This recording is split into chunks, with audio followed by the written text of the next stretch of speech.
Welcome to Nightlight. Step away from the mainstream and gather around as we enlighten the world and our realities and travel this cosmic journey we call life. Join us as we share with you and provide that beacon that can guide us all to a better way.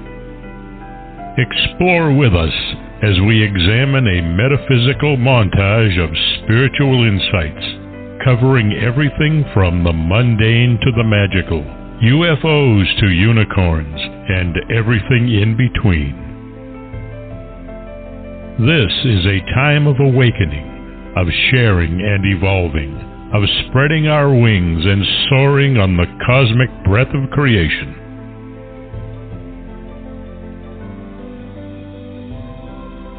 Come and join with other light-minded spirits as we weave our lights together to seek understanding, enlightenment, and with a little luck, some wisdom.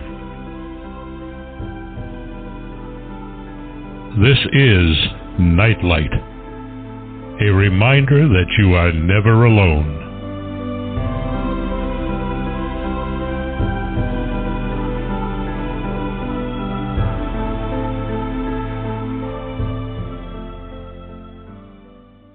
Good evening, everybody, and welcome to Neon Twilight with Solaris BlueRaven, our hostess. It's going to be an exciting evening, and I know where we're going to start. I don't know where we're going to finish, but I know where we're going to start. But I want to make sure that I get Solaris's information out there. She does do two shows, one on KCOR and one on Freedom Slips Radio. And both of those shows are fascinating shows. She also has, I think, 4 books out, 5 maybe counting her Mr. Moon book, all of which are easy, profound, in-depth books to read. And they're the kind of book that you can go through, and then you have to go back through it again and again and again and again, because she does give you so much information. She is a wise teacher and seeker, and it's an honor that she has decided to spend at least one night a month with us here, helping to bring some light into some of our lives anyhow. Tonight we're going to be talking about Egyptian mummification and really what its true purpose is and what sacred burial is and why. And that's where we're going to start out, and I hope you stick with us, because if you come in later, you'll never know where we started. So welcome to the show, Solaris. Well, thank you, Barbara, and thank you for the beautiful introduction as always. And, yeah, I look forward to our monthly gathering in connection to doing the show. It's so wonderful. And, yeah, I always enjoy connecting with you, so thank you. Well, it's always so much fun. You know, we know where we start, but we never end there.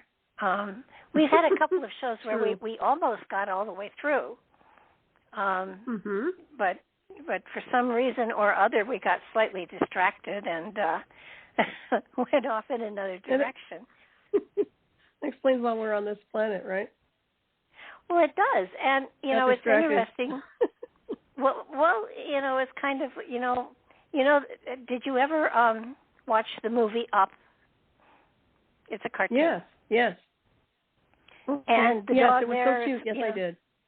Squirrel. That's how I feel sometimes when we're doing a show. It's like we're cranking right along, and then suddenly a squirrel.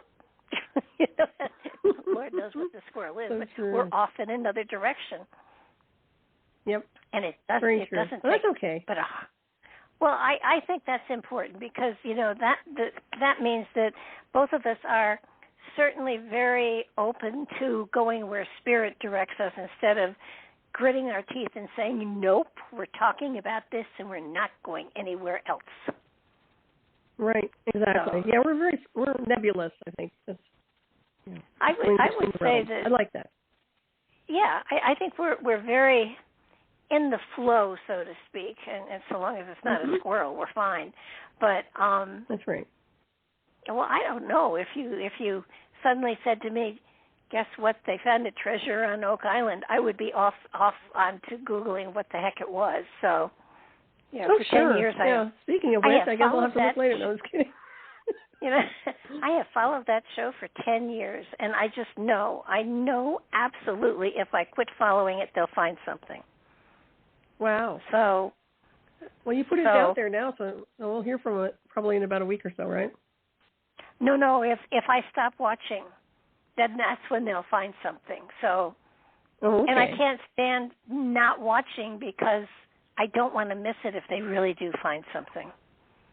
Mm-hmm. And, it's with archaeology, they found a lot of good stuff. It's just that they haven't found a treasure chest full of gold or the Ark of the Covenant or, the chandelier from the Great Temple or, all of the things they have said that they were going to have that they were hopeful were going to be there.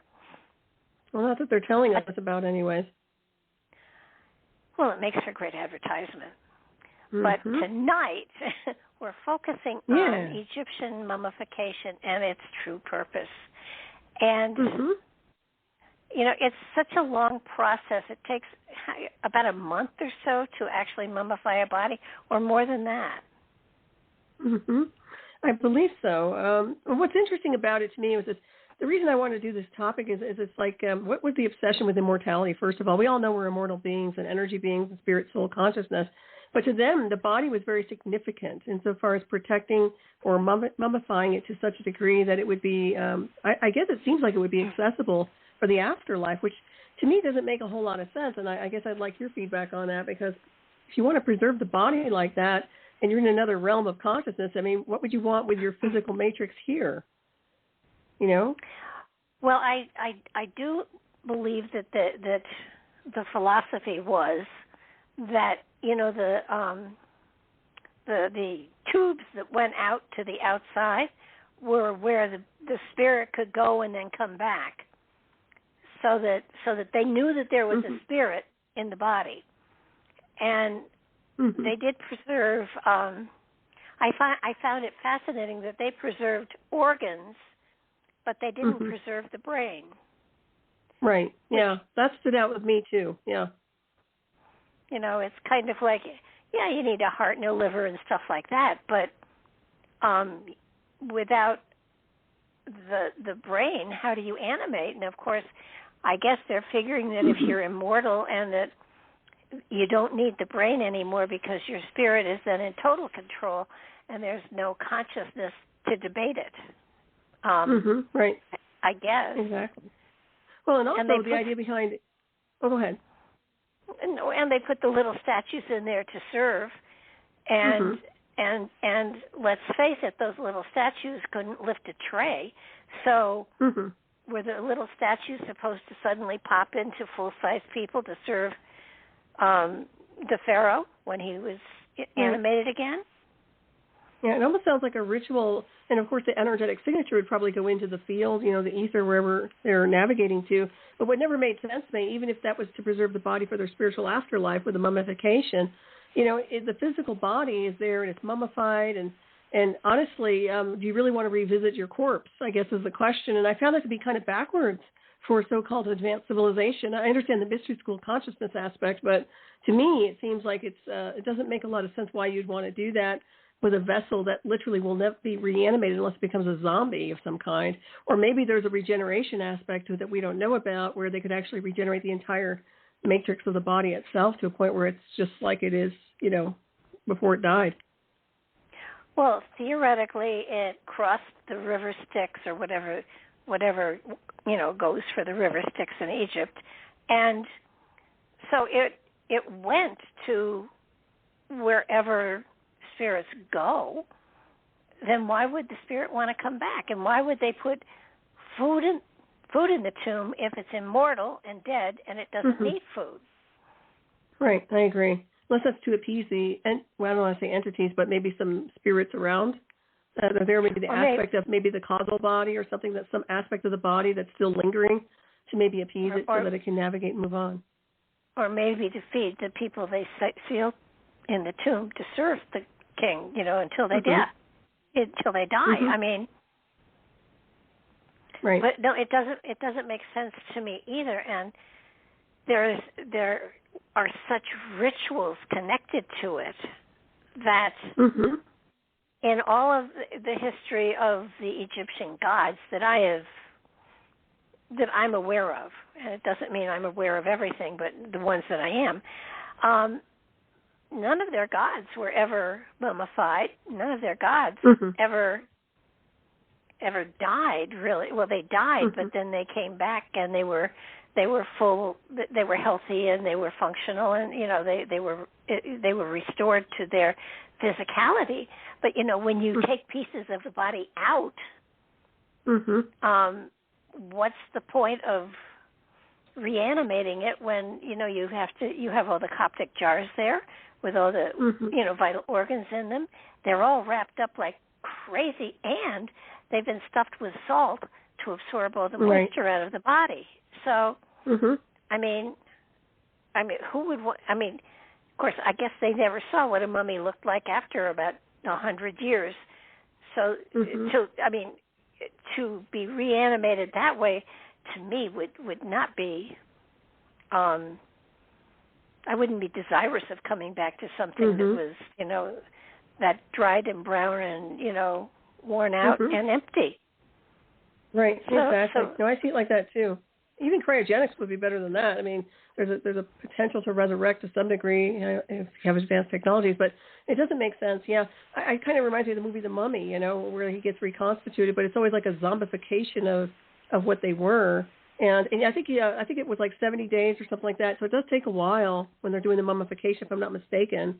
But still, to me, I feel like I always look at the pyramid, especially the Great Pyramid, as a place where you can transmute alchemically, but also it's like the transmutational aspect, alchemy of the soul and the spirit, where the light body to Merkaba, like they talk about the Hulk of Mente, you could traverse the galactic highway, but you're not physically dead. So I look at this very differently insofar as what started this whole idea behind the preservation of the mummy itself. And it's interesting, when I started looking into it. Yeah, but, look at what else they mummified. They mummified cats. They mummified dogs. They mummified bulls, for Pete's sake. Yeah. So why? I'm going to think, where do bulls go when they're dead? I mean, I do believe they have souls, but I just, you brought this up, and the more I've thought about it, the more I think of, it's just downright dumb. Why did they do this? And I agree. Yeah. I don't think it's as evolved as people would think it is. It just doesn't resonate on that level. And like I said, initially when we go to the museums and we see the mummies and we see, and of course they have the adornment and the gold and it's so pretty, and you think of it as, well, respecting the dead, respecting that being, and then doing something to honor that person while they're dead, like we have ceremonies and funerals, this, that, and the other. So I can imagine they're doing something spectacular to preserve and honor that physical body, but still, there's something strange about it. And I think you're right. The whole idea that they didn't think the brain was useful is just like, what? I mean, to me, they're supposedly, I know they did not build the pyramids, but my idea behind this is, what? Your brain's not worth anything? Of course it is. So, and I get the heart, the aspects of the heart, and that's the center. A lot of people see the heart as more prominent than the brain itself, but still, very interesting. Well, and when you stop to think about it, they cut out the vital organs, but they took the brain out through the nose. Right. They could easily have just hacked off the back of the head and sucked it out. True. Because there was nobody going to use that body ever again. But so if it was, fast forward to Christianity and resurrection and what we do after someone has gone, we recognize the spirit is no longer there. The Egyptians recognized that a spirit, or the Ka, I think it's the Ka, it's a two-letter word, I think it's the Ka, leaves the body and is judged. So the ambulatory part of the corpse is gone. And well, secondly, there have been no mummies discovered in pyramids. Correct. So the pyramids right. were really not part of the whole burial thing. I agree with that. I mean, totally. The tombs were. So, and the tombs were to provide, a home, I guess, for the spirit, because the spirit would come and go. I think there was something about, I know what I read. I read that the spirit, was free to go and be judged and everything else, but unless the body was there, it couldn't return to Earth. That makes sense. Yeah, I think we had that discussion before, and that makes perfect sense to me, because if you don't have a body to reanimate, or even it's like a tether, in my opinion, the biosuit and the skeleton and the bones. If it's here, physically buried or something, I think it's definitely more anchored and tethered to the earth versus being more liberated from this world. So that would make sense to me. And it does seem like they were obsessed with reanimating the body. In other words, they learned it from somewhere that there was a way to reanimate, but I don't think they had it right. So that's another aspect of it as well. And that could have been from the visitors, that they just were inspired enough to do something similar but really didn't get it. But it's interesting, the whole procedure insofar as what they were doing. And they did learn a lot from what I understand on the medical level insofar as organs and this, that, and the other. But it's just, it gives you a whole different perspective on the burial and what that was about. But to me, it would create more of an earthbound entity for sure, because it's not allowing it to move on. But, well, if that was the case, you'd have a whole bunch of old pharaohs walking around Egypt. Well, who's to say we don't have entities wandering around like that? Well, that's spirits true, too. Of the dead. I think we do have a lot of spirits of the dead. Well, we do, but I don't think they're ghosts and haunting people. I think, I believe spirits come back to check on stuff. Yeah, possible. I would almost swear. I have a grandmother who died at 89. She was up there, and she was a very prim and proper New Englander, and she was in the DAR. And when I was 3 years old, she joined me into the CAR, and I have been a member ever since. And my mother said, "What did you do with the pin for the DAR?" Because I have it. And I said, I keep it, and I keep my membership active because I know my grandmother will come and haunt me if I cancel it. Oh, that's great. Well, she probably and would, I believe that. I believe I would see the specter of my grandmother someplace if I ever decide to not pay those dues. Wow. But, I mean, it doesn't scare me, but I don't want to see it anyhow. Right. Well, I think that's true. The whole idea behind love never dies as long as you remember the being, right, the person. And I think that's what it's about. It's about how your mind is syncing up with the spirit of the dead and bringing them into your realm. And I think that's, it's esoteric insofar as ritual. That's how we do it with ritual. But that is the idea behind keeping them in your thought and your psyche, so that there's an interaction there. There's a connection there that still cannot be severed. At least it seems that way with me. And it seems like most of that is established through the heart and the emotional body on a lot of levels. Yeah. And if you think about it, too, the walls of the tombs were covered with the lifetime of the person that died. So in a way, does that person have to be reminded of his earthly existence and come back and be reminded so that he can walk around? And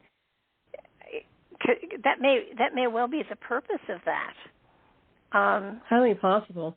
And that, like I said before, it's almost like a tether. It almost keeps them more encapsulated into that realm.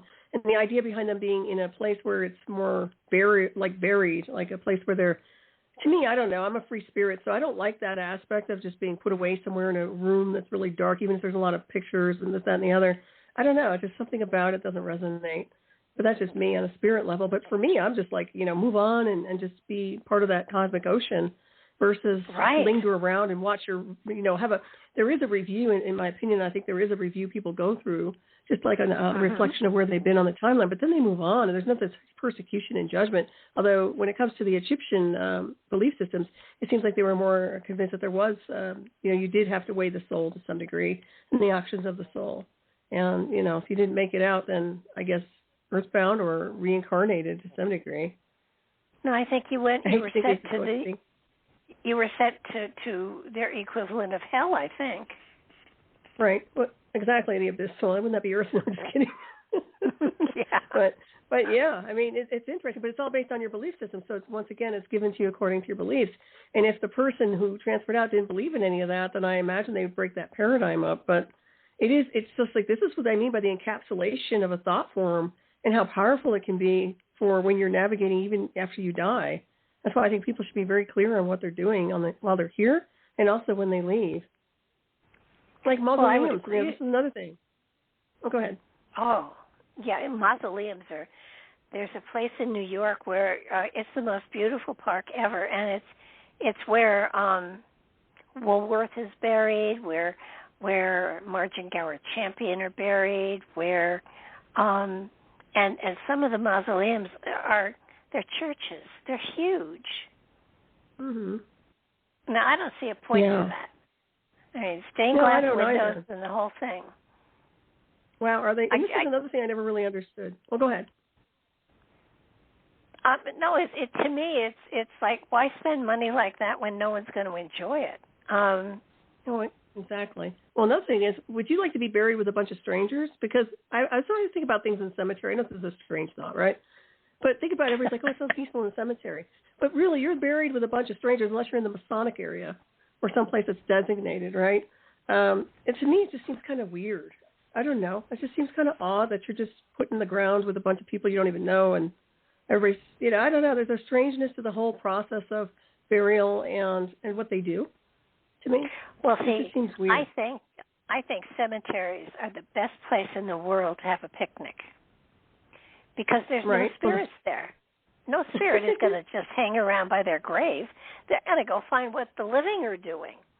So and they're not anchored to their grave. So there are no spirits there. I have yet to be in a cemetery where I saw a spirit. Right. I see them I agree with everywhere else.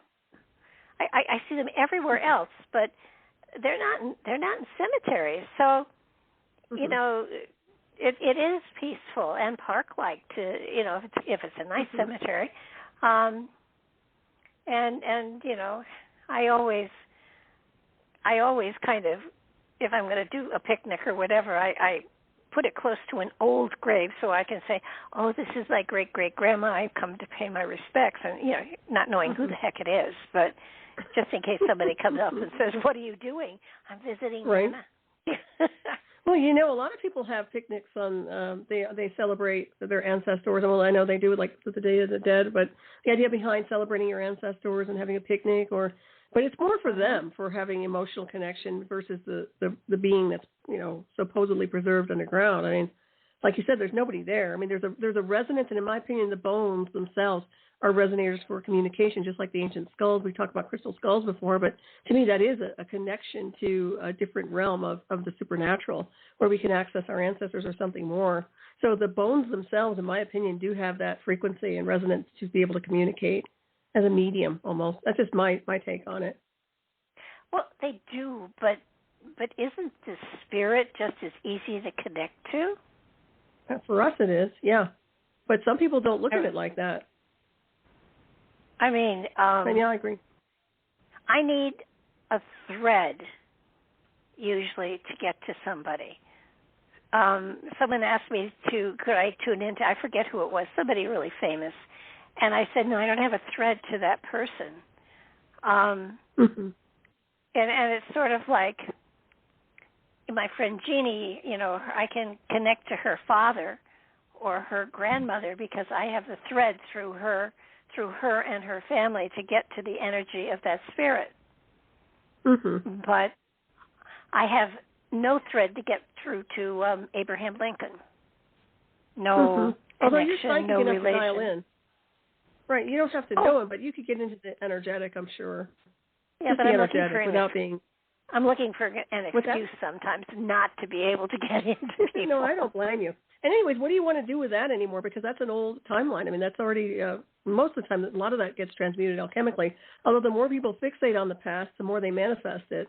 So once again, it's that's another aspect of it. Well, and what I don't think people understand, and this is only my perspective. Yours may be different, and they're both right. But if I'm connecting to someone, say who crossed away 15 years ago, and a family member wants to talk to them and ask questions about here, their frame of reference stopped at their death. Mm-hmm. So they can't give you any information or opinions of anything that happened after they died. Yeah, I tend to correct. I agree with that. They move on. Supposedly they move on. And this is my point, is that a lot of people are obsessed with their ancestors that have passed on. I mean, some people just can't let go, and you can honor them as they moved on, but I think that it's good to let them move, energetically speaking. And most of the time people get their answers through, you know this as well as I did, through their higher self, through oversoul, through creator source. I mean, there are other methods of getting information without going through an ancestor, unless you're looking for a vault somewhere with some money in it. Which, of course, I think you did do something like that. Did you do a reading for something like that or no? I did. It's funny. I had a spirit circle in, Richmond, Virginia. And there were two sisters there, and their father had died. And I came to them and I said, there's somebody standing right between the two of you, and they seem to be connected to the two of you, and they're spitting mad. And they looked at each other and say, "That's Daddy," and it was, and so he was angry at them because they had not buried him in the suit he wanted to be buried in. And they said, "Well, we gave that suit to a friend," which made their father even angrier. And I said, and I described to them the suit that he was buried in, and they said, "Yeah, it was old, and he didn't even wear it anymore." And we figured, who cares? We couldn't even give it to Goodwill. And so I stood still for a while, and I heard their father laugh, and I said, "Well, the joke's on you. You've been looking for the key to the safety deposit box, right?" And they said, "Yes." I said, "It's in the vest of the man you gave it to." So ironic. And it wasn't. And they said, "Well, how can we make Daddy happy?" And I said, "Send him his suit." And they said, "Well, he was cremated." I said, "Send it to him." And they said, "How?" I said, "Burn it." Mm-hmm. And so they did. Yeah, but, very good. That's awesome. Right on the money. I always got really cool stuff in spirit circles. It was always so much fun. Mm-hmm. Sounds like a blast. Yeah. And that's something you organized? I did it in bookstores. If I was doing readings there during the day, we would have a spirit circle at night, and I would do the spirit circle, and then I would give messages to everybody from relatives, or if there was no relative there, from a message of some sort. Mhm. It's so but nice. It was a lot of fun. I like that. Mhm. Yeah.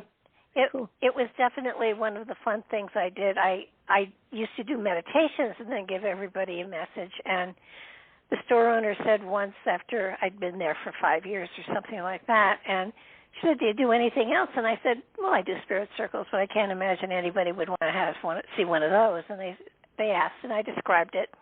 And after I did one, the store owner came up and said, "You're never doing meditations again. You have to do just the spirit circles."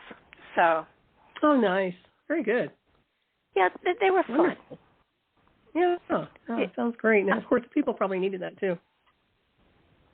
Oh yeah, no, it was it was fun because everybody's life was just, I can remember one couple, a girl and her boyfriend, and you could tell that he didn't believe in any of it, and she wasn't real sure. And so I came to her and I said,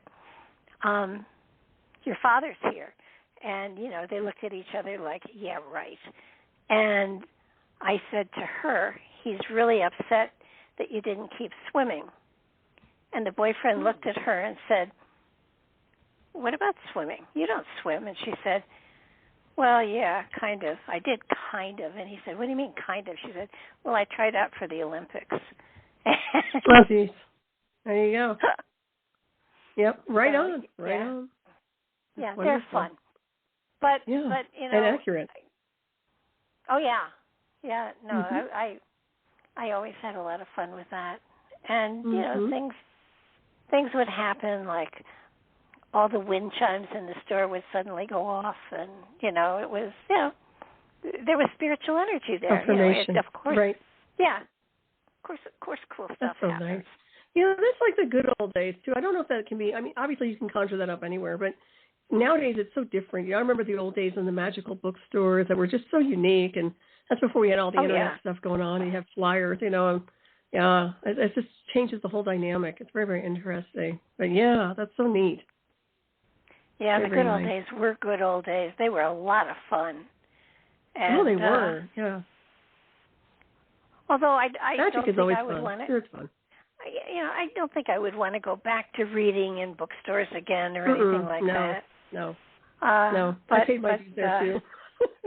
Well, you know, it is paying your dues. I mean, I worked psychic fairs too, and while they were exhausting, I learned how to, you know, when a bell rings, you stop, and a bell rings, and you know you go. I mean, to do 15 minutes readings, and there's no time in between for a change. So you are closing up and saying goodbye and hi, and spreading the cards for another person. So, and that's a skill that you don't get unless you're pressured into it. Yeah, exactly. Totally. But awesome. Yeah, no, those definitely. And I don't know. I know there are still metaphysical bookstores. I don't know if they have readers in them or not. But they do. Yeah, there are some here in Denver. They do that. They have, I think it's Isis Books. You know, Goddess Isis Books. She has one store that has readers there. But this just seems so old school. You know, I don't know. It's cute, but I wouldn't want to do that again like that. No. No. And you know, I don't think I have ever paid for a reading. You know, I would trade readings with other readers, but but you know, it's funny when I came to a point where it was like, why don't people realize they have control of their own lives and just take care of it themselves? Correct. Why would you want to go to a stranger and ask the stranger questions about your most private life?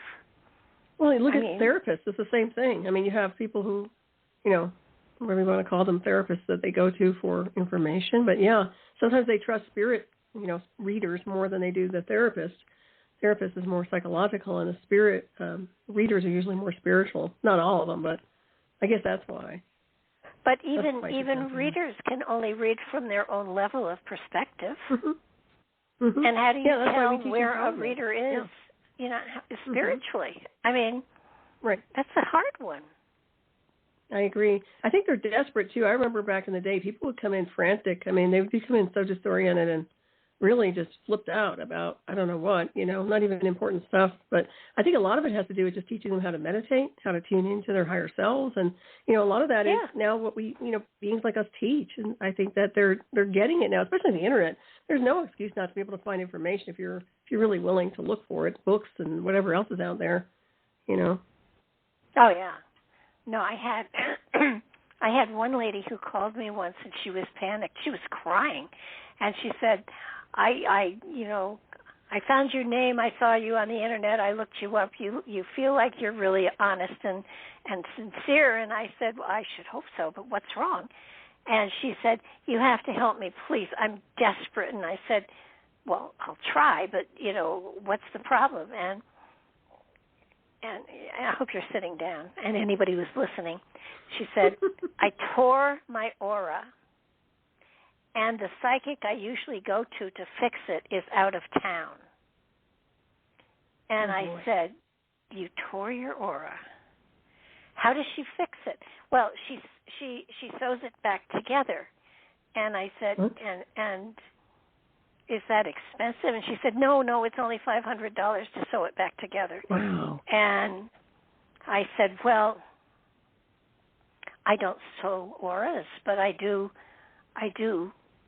put them back together so that they will never rip again. It's a special spell, so they can't be ripped by any force on heaven or earth.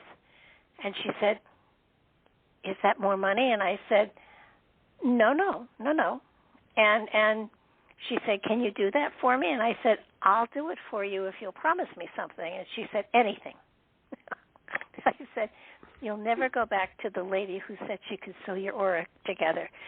She said, okay, do it. And so I mumbo-jumboed it, and I said, okay, it's all set, and I have your right address. And she gave me the address, and I said, and that's where you are right now, because that's where this spell is going.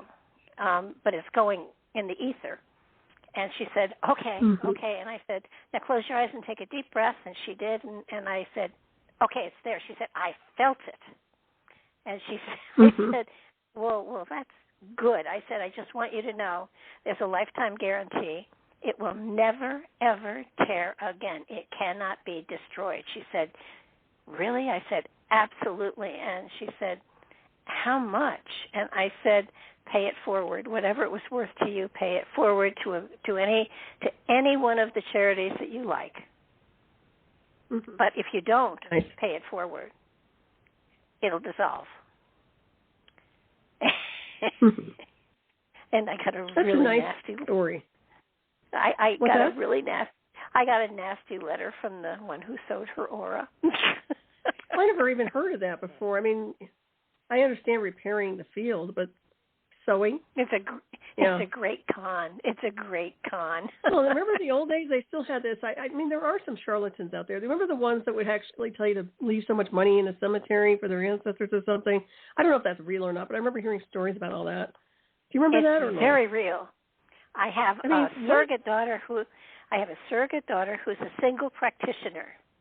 And she went to somebody, and they told her this, and she put $500 in a can, buried it where she was told, and came back home and called me and said, I think I did something stupid. And she told me, and I said, go get it. And she called me back. She said, it's gone. You know what I would have done? Put a Monopoly 500 in there. No, she put $500. She put $500 in cash there. Oh, Jiminy. Wow. That's crazy. It happens. Wow. Yeah, I remember hearing about that. Yeah. It's true. Yeah. Well, this is another thing, getting into the mummy thing. I know we must have seen a squirrel, but but the mummification thing too. I mean, were they afraid to that degree where they wanted to mummify? That's another aspect of it. And also, it just seems like, what about curses? What about curses in general? I know you and I kind of I don't really believe in curses. I think it's the power of the mind. But in your opinion, what do you think? What's your take on all that? Well, I think they were almost panicked that something would happen to the mummy. So it had to have some. There were pharaohs whose bodies were taken out of their tombs and hidden in another place so that their bodies couldn't be destroyed. So there was something about the physicality of it that was needed in order, I guess, for them to come back into this realm. But, even if they did, let's face it, that mummy couldn't walk around. It was tied up tight. So, well, what about grave robbing, too? I think that was another thing they were probably more worried about. It would sound like it anyway. The aspect of the grave robbers coming in and trying to take something. And then there was also... Oh, go ahead. Yeah, they were buried with a lot of jewelry interwoven in the wrappings. So they did... Obviously, the thieves that, did the grave robbing didn't believe in those curses or those superstitions. Right. And then the other aspect of the tongues, I think, were removed and then replaced with pieces of so-called gold or something in that. So that's another aspect that would be intriguing for people to rip off. I mean, you have thieves around. But isn't that interesting how the whole ritual is just, I mean, think about what they do to, it's almost like desecrating the body versus preserving it. Oh, definitely they desecrated it. But how about the habit of, and I think this goes, I'm not sure where this goes back to. My background is New England, so it may be back that far or further, that they used to put money on the eyelids to pay the guy who was going to take you across the river Styx. I don't know how far back that goes, but it goes back a good distance. So even though it's superstition, it's fresh enough superstition so people will follow it just in case it's true. Right. Well, everybody has a lucky penny, that kind of thing, or you see a penny, pick it up, or even the fountain aspect. I mean, the whole idea behind throwing a coin in the fountain and making a wish, right? Uh-huh. Kind of superstitious, but fun. I'm not sure how much they put on the eyelids, but it was whatever the fare was to get across the river. And I wonder, did anybody say, I don't have the money, I'm going to swim? I mean,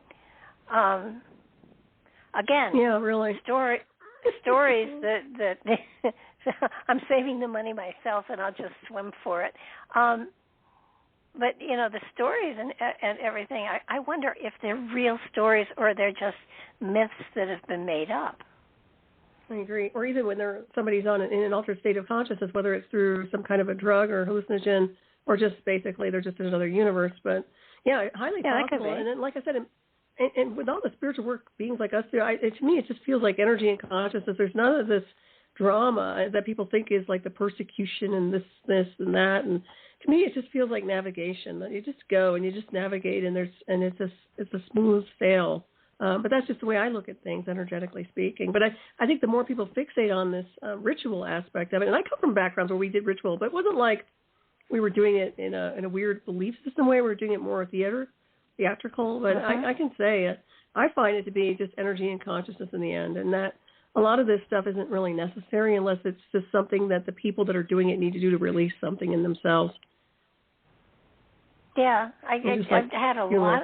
I've had a lot of people on the show, probably within the last 6 months, that have talked about what happens when we die, and basically it's death to one level of existence, but birth into another, so that it's not really death, and it's they spoke of how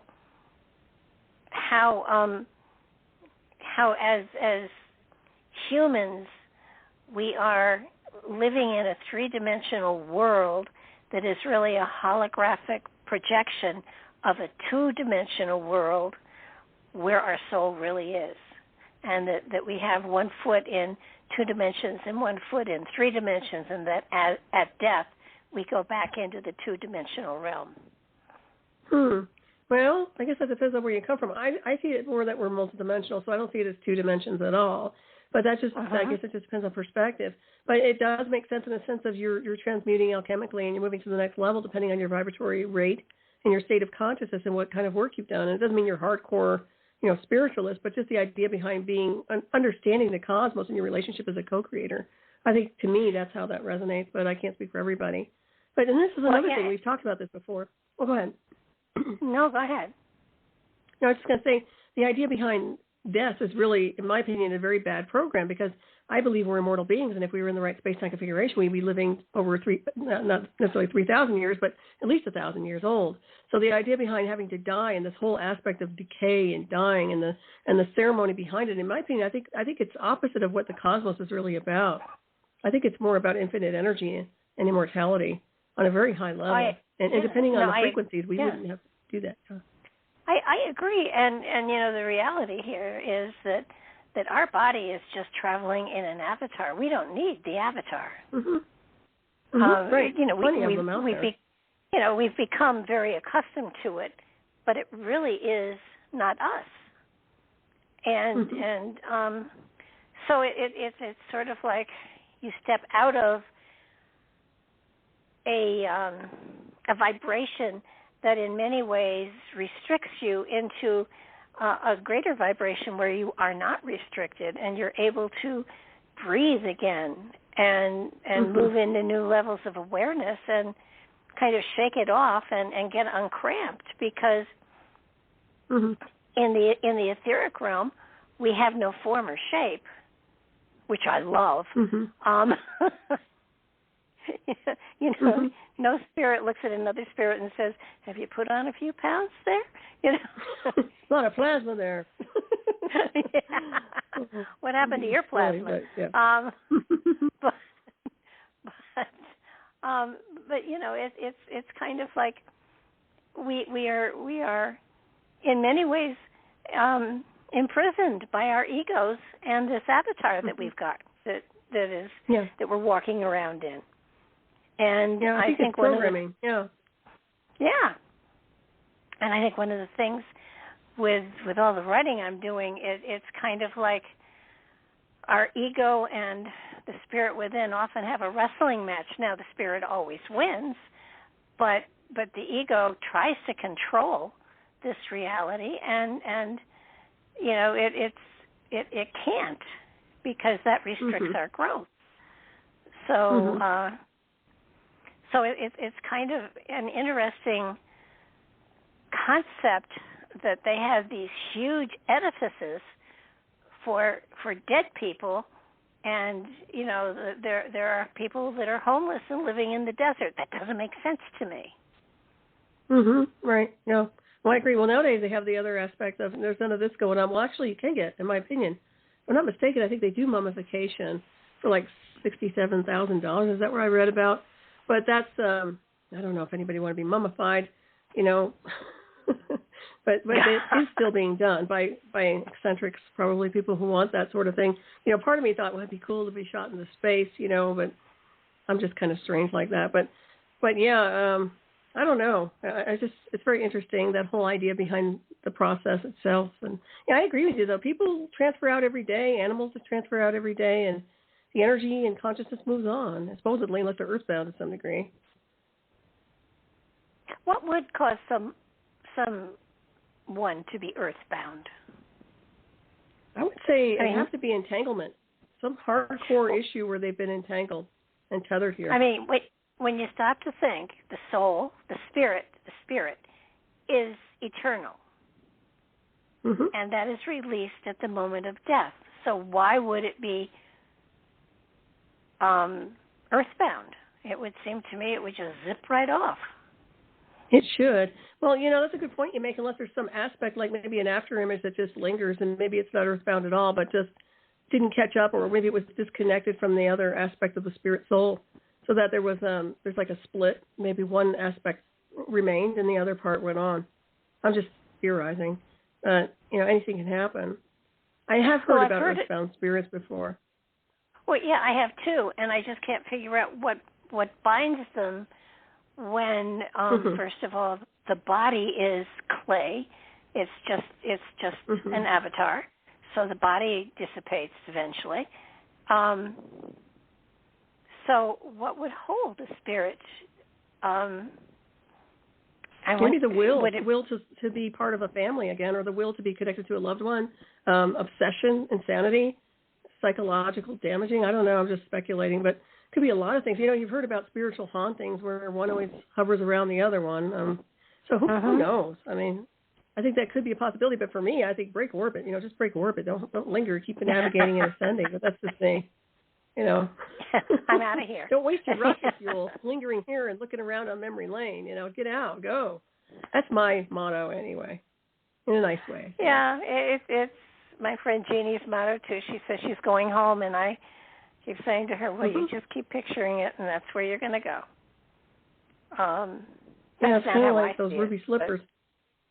Yeah. Right. Yeah, and that's true too, and you have to be careful, because the mind will create a fabric for you, and if it's not a really true fabric connected to the true, what I call the full light universe, then it might be something that you don't want to, that's not your destination.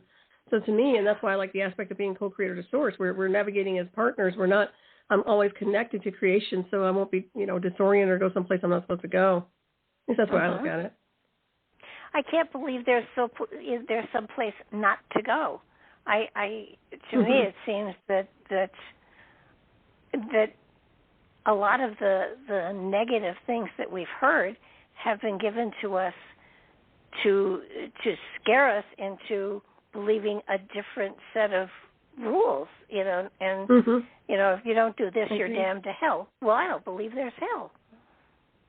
So I agree. Totally. Or limbo, or the other one. Even heaven, I mean, heaven can be boring if it's just a bunch of people you don't know. What exactly is heaven? I mean, I get it, like bliss and happiness and eternal love, however you want to define it. But the idea behind some people's version of heaven is like, really, do you want to stay the rest of your days like that? That doesn't work for me.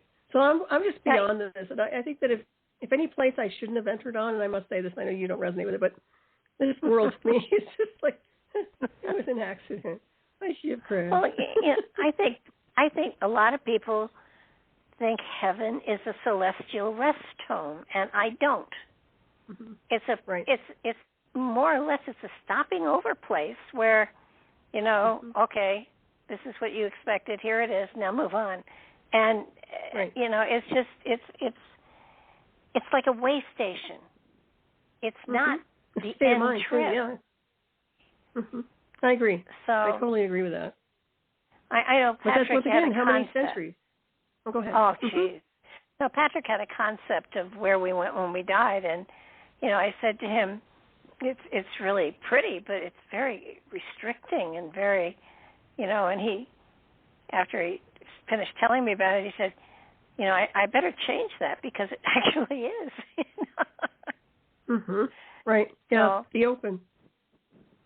Yeah, and yet it's funny because I've only felt his presence once, and he died in 2012, so that's 11 years ago.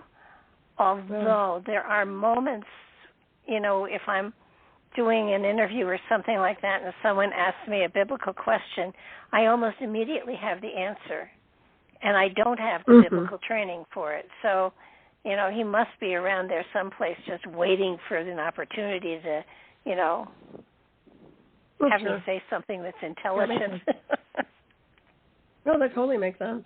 Yeah, absolutely. It's funny because I've talked to people, and I've actually know two of my relatives who've had, my mother had a near-death experience when she was a little girl, and she said she saw a city of gold, and she saw angels, and she saw all kinds of heavenly things, and then she heard her mother calling her back. Now, is that just based on belief system? Religious indoctrination, or is it something more?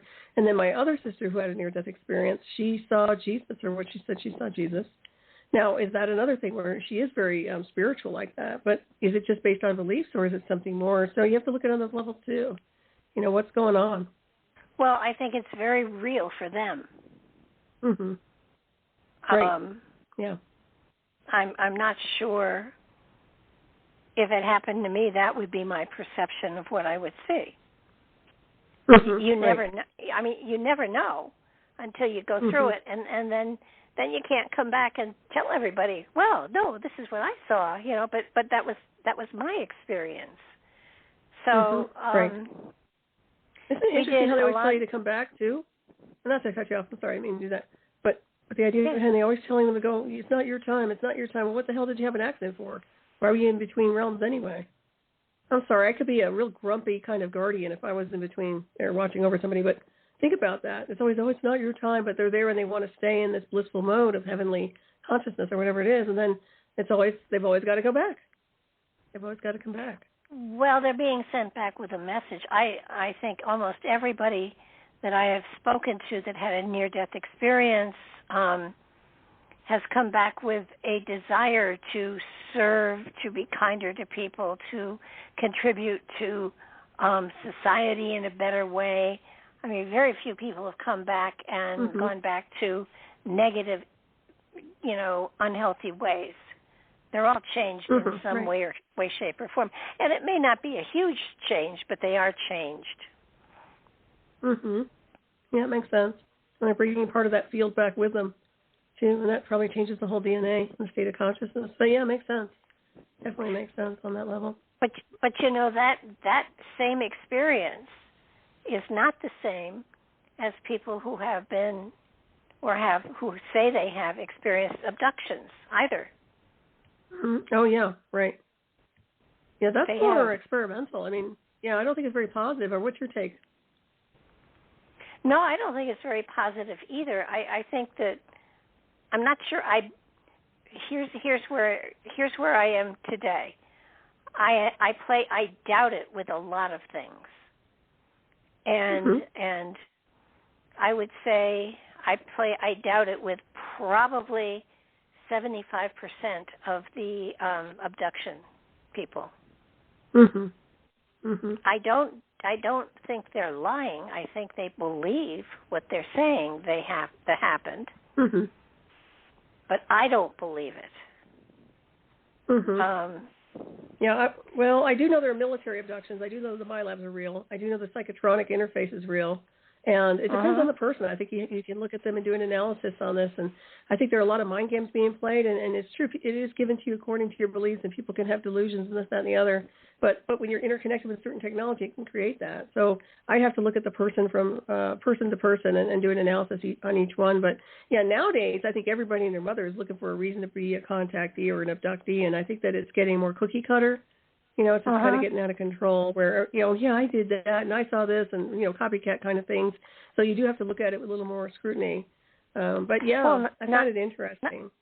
Not only that, but a lot of people who recall being contacted do so through hypnosis. And there may well be suggestions in the hypnosis that leads them into thinking that's what happened. Agreed. I totally agree with that. Yeah, that people plant seeds on that level, or they can, not all the time. Yeah, if it's real time, like where I've been with interface, oh no, there's no sleps there. Yeah, it just depends on the person, and if they're in a waking state of mind or if they're just resting, and it makes a whole different scenario there. Very interesting. But they're trying to. I think we talked about that before, but the whole idea behind what's happening with DC now is controlling the narrative behind UFOs, contactees, and anything else. So we'll see where that ends up with their psyop, because it's going to get more enhanced, in my opinion. They're just going to be playing with more and more of their toys and confusing the masses. Well, that's what really upsets me the most is that it's like with World War II. They sprayed LSD in the subway systems to see how it would affect crowds of people. Wow, and they sprayed it? Yeah, they sprayed it. Was it LSD? In Holy LSD. Cow. Wow, and that would put everybody in Disneyland. My goodness. Well, it's crazy. I mean, the panic that ensued convinced them to not do it again. Well, I remember that I heard a lot of stories that they were experimenting with LSD back in the day. I thought it was more. I was thinking it was water, contaminating water with that, but I don't know. Maybe I was just thinking about something else. But it doesn't surprise me at all. Not at all. And that opens the DNA. That's why I think the LSD was such a weapon of choice. But go ahead. Yeah, no, the subway system was something that really did happen, and I think that the government on occasion does experiment on society without permission, and doesn't even blink.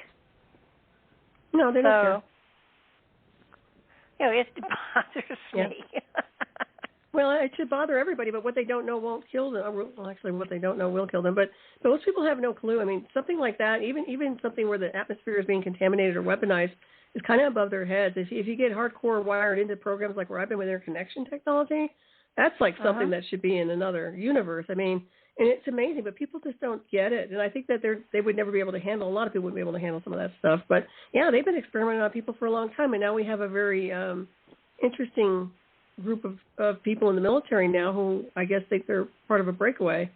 So, they're just going full speed ahead in their own agenda. We'll see where that winds up. They're changing the name to UAP, I think, is a huge red flag. And I think that that's controlling a narrative and trying to imprint the society with something that they want to control with their version of how they describe it versus, I still say UFO just to be a, oil and water kind of conflict because I don't want to be part of the narrative. Well, I agree, and I think, the book Ken and I did that came out before Roswell, the reason that we started with Roswell was that up to Roswell, you kind of got clean reports.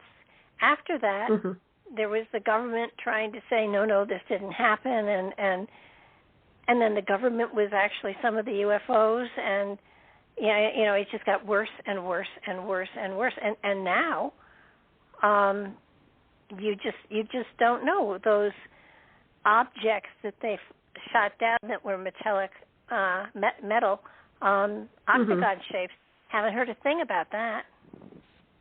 Right. Well, I think that if you talk to some of the people, I just noticed an interview with one of these ex-FBI people, and if everybody thinks that they're all credible because they work in those agencies, I'm sorry. They're designed to lie to the masses, and they might give you a little bit of tidbit of data here and there, but 90% of the data is going to be skewed.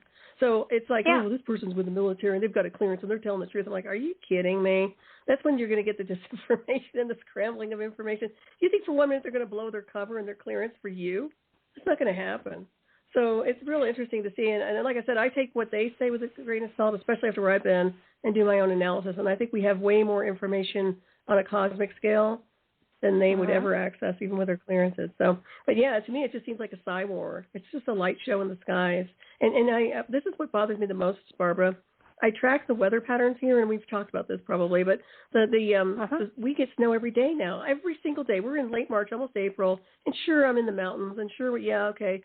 But I'm telling you, I watch these guys see the skies. I see the plumes. I see what they're doing, and within 24 hours, there it is. Temperature drops, snow or rain, every single time. You tell me that's not a weather war? Of course it is.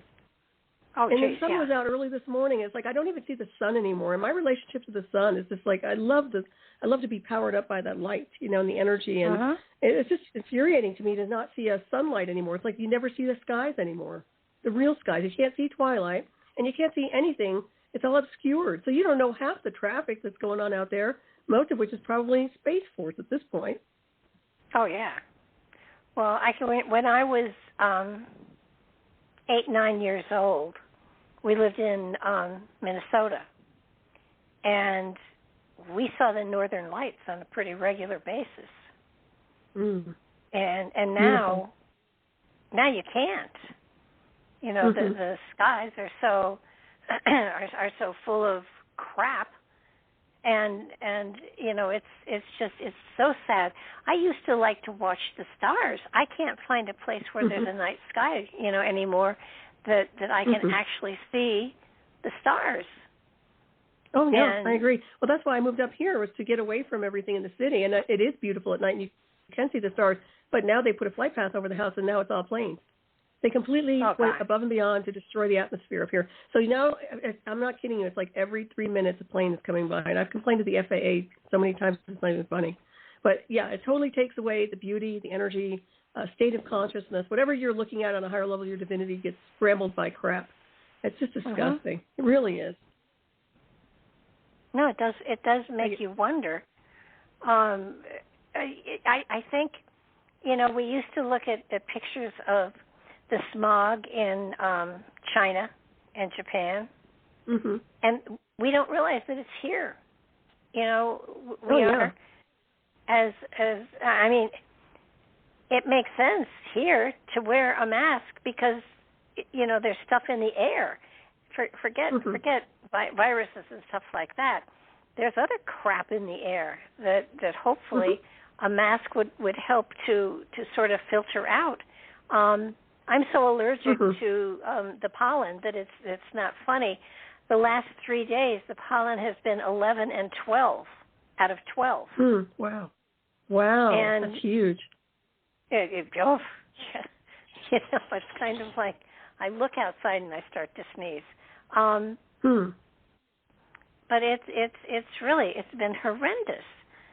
And, I'm used to being outside working in the gardens and stuff like that. I'm now allergic to the sun because we don't have the filter in our atmosphere anymore, and I'm allergic to the sun. So the sun hits my skin and it starts to tingle. Really? That's strange. Yeah. Wow. I'm Especially weird. for beings like you. No, you're not weird. I think it's environmental weaponization, though. And like I said, I've noticed even with the geoengineering and the weaponization that they've been doing with the weather wars, my nose is always getting congested when they spray. I've tracked it, so I know it's them. So, yeah, every single time I turn around, if they're spraying, because what goes up must come down. And sure enough, between the rain and the snow, which we're getting snow, just to give you an idea, it's like 14 degrees right now. I've never seen it so cold, and it's all weaponized. So they sit there and they tell you that this is global warming. Now they're doing it, they're engineering it, they're weaponizing it, and, it is what it is at this point. But it's definitely not very healthy. And I miss the sun. I miss that beautiful light. I see it maybe for 10 minutes a day. It's like being in a prison.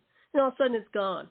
It's gone. And I watch these jets, and they almost look automated. I mean, I've been tracking these guys for a couple of years now, and I'm telling you, their jets look like there's no pilot. So either they're not driving or just sitting there picking whatever, and something else is piloting for them or something else is going on. Did you see what they just released? Oh, gosh, I don't know exactly when, but they have released a submarine that is automated, that does not need to have a human behind it, that can patrol the seas on its own patrol without having any direction, by a human, whatever. Oh, great. What can go wrong? Especially with mechanical jaws, right? We released that, and we had agreed to not release anything that didn't have a human operator. And, of course, we released it. It can go for, I think it said, 90 days without having to come back to be refueled or recharged or whatever. And they released that just as the Russians released one that was similar, except theirs carries a nuclear bomb. That's what I thought. That's that one that's really badass. I forget the name of it. But, yeah, I heard about theirs. How interesting. Well, I'm sure we're nuclear, too, right? We have to be. No. The one they they didn't say that it could carry a weapon. They just said it was a patrol. Oh, bull. It has to be loaded with something. I'm not buying that. Yeah, I was going to say it may well have a nuclear weapon on it as well. They just weren't telling us. So, right. So, of course, under classification, national security, yeah. These automated drones could easily start World War III. Except we're already in it, World War IV, yeah. I mean, also they can be hacked remotely very easily too, and unless you have a really good firewall, a really good hacker, a really good electronic warfare expert can hack the drone and get it reconfigured, and all of a sudden your whole fleet of drones is down, or they're being reconfigured and working for the other guy. So I guess it depends on how good our military is. Well, and when it comes to the Foo Fighters in World War II. I swear to you, they were drones of some sort. Yeah, plasma drones is what I think they were, intelligently controlled. But yeah, definitely interesting. Yeah, because they never really spotted other than the lights. They never spotted. At least I don't believe they did. They never spotted a solid anything. Right. So it was almost like, and the analogy came to me the other night when I was playing with my cats in the laser beam. And the cats were all over trying to chase this laser beam, but there was nothing there. And before I killed my cats, I thought this is exactly what happened with the fighters. There was somebody with not a laser beam, but something similar that could holographically shoot the light to reflect off a cloud or whatever, and that's what our fighters saw. Highly possible. Well, lasers. SDI went and morphed into another classified project, but you have all kinds of weapon systems with with what you're describing would be kind of a laser technology to some degree. Yeah, I could see that. Definitely could see that. I see them as plasma, too. And like I said, I had relatives that were in World War II, and I never got to talk to them because they passed away. But one was a fighter pilot who flew to Germany, 49 missions to Germany. But I'm sure he would have interacted with something. I would have loved to have asked him if he had noticed. I'm sure he might have noticed something. He must have. 49 missions, must have seen something. But, I would say. Yeah, I would think so, too. Yeah. Well, Jeannie's father was one of the guards at Area 51. Oh, yeah. And she, right up to the day he died, she tried to get something out of him, and he just smiled at her and winked. Oh, yeah, they can't say anything. They can't say a word. And a lot of the time, their security there is just like whacking nut anyway, or whacking hut. It used to be. I don't know. That's kind of embarrassing. I don't know what they're using now. But it was overseen by the CIA. It was a national security site overseen by the CIA, if I'm not mistaken. I don't know if the Air Force took it back or not. It's interesting. He couldn't say anything. I mean, these guys basically are going to get taken out or worse or lose their clearance, whatever. Well, he was dying of cancer. I mean, what could they do to him? Not much. But yeah, well, there's some people that do leak data, although it's like a few people here and there they'll give you kind of a hint, like an inkling that you're on the right path, but they won't say anything. They can't give you any more details. So I've noticed that. Mary, you're on the right track. Mary Joyce had a thing on her website, Skyships Over Cashiers, about an Army guy that was put out in the desert to maintain something out there, and he was told, there are aliens that live in the mountains that are in the caves there, and they are very humanoid, but they will come out, but don't talk to them because you don't. And apparently the women, I know where it was in the desert near Las Vegas, and apparently the women liked to order clothing and go into Las Vegas and just mix and mingle. That's interesting. Yeah, that was live in an underground base somewhere. I mean, it almost sounds like personality. Yeah. If you get broken away from the mainstream, you become more extraterrestrial just because you're not part of the collective anymore. Yeah, well, no, they did live in bases that were in the mountains there, but they did come out from time to time, and he did see them. They would bring children out to play and stuff like that, and he was told not to interact with them, and he didn't. But they were definitely there, and it was a fascinating interview. Oh, I bet. So yeah. Sounds very interesting. Well, she gets great stuff. She really does. She does. She always does. Yeah, it's very cool. Well, like I said, there's so many worlds existing simultaneously. It's kind of like if people were to understand what was really going on with advanced technology, they would be mind blown. I don't think they'll ever catch up to that because they don't want the masses to know what they're doing. So, those of us who kind of get an inkling of what's happening here are definitely in between spaces of where we're supposed to be on the timeline. Well, what gets me is that there's all that technology out there, and everybody on the Earth right about now is being put under a great deal of stress because of raising money. Everything is raising in prices. I mean, you can't.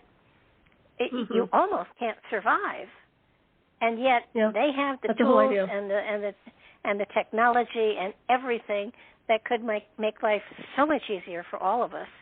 And I mean, we have so true people breaking into our country right, left, up, and down, and because this is supposed to be the place where the streets are gold, and I don't know why they would want to come here, except if they're coming from a worse place, I guess that would be why. But I mean, how are we to be expected to take care of them? And then we're sending trillions of dollars to the Ukraine when there's a town here in this country that's just been poisoned to death. Right. Yeah, priorities are way off. It does definitely need to be reset. There's no doubt about it, but reset beyond any configuration that we currently have.